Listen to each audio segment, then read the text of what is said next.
Welcome to Kaleidoscope.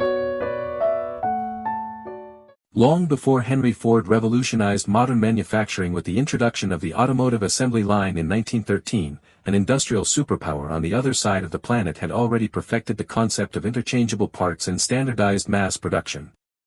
In the late 3rd century BC, during the fierce wars of unification that brought an end to the warring states period, the Qin state achieved an unprecedented level of military efficiency. To supply an army of hundreds of thousands of soldiers with highly lethal, reliable weaponry, Qin administrators moved away from traditional artisan blacksmithing. Instead, they designed and implemented history's very first state-controlled assembly network. At the absolute center of this ancient military-industrial complex was the Qin crossbow trigger, a sophisticated bronze mechanism that represented a 2,000-year leap forward in logistics and mechanical engineering. The primary technological bottleneck of ancient warfare was maintenance. If a complex weapon broke on the battlefield, it usually became useless, as every piece was custom-made by a specific craftsman and would not fit any other weapon. The Qin Empire solved this by breaking down the crossbow's firing mechanism into 3 distinct bronze components held together by a set of 2 pins, all housed within a standardized slot carved into a wooden stock. Every single one of these bronze parts was cast using identical, high-precision molds and then mechanically polished to achieve uniform dimensions. This meant that if a soldier's trigger jammed or snapped in the heat of a chaotic battle, they did not need a blacksmith, they could simply scavenge a working part from any fallen comrade's weapon and snap it perfectly into place.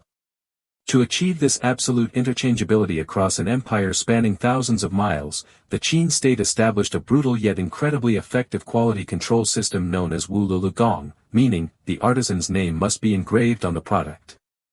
Every single weapon component produced in imperial workshops was stamped or inscribed with a rigid hierarchy of accountability, stretching from the prime minister supervising the state economy, down to the factory overseer, the master craftsman, and the individual laborer who cast the bronze.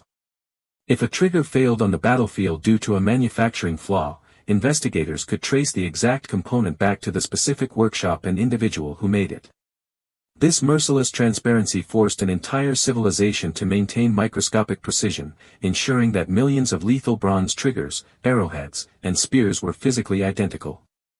By turning weapon manufacturing into a rigorous, predictable science, this interchangeable assembly system transformed the Qin military into a flawless war machine. It proved to the ancient world that true geopolitical dominance belonged not to the civilization with the most passionate warriors, but to the empire that could master the complex mathematics of industrial standardization, supply chains, and uniform quality control. Next time, we fast forward into the chaotic Three Kingdoms era to examine another legendary feat of mechanical engineering that sounds like ancient science fiction. Join us in our next episode, The Wooden Ox. Did ancient China invent a fuel-free mechanical rover in 200 AD, where we decode the lost blueprints of a mysterious, self-propelled supply transport vehicle used to conquer impossible mountain terrains? This is Kaleidoscope. Thanks for watching, and we'll see you next time.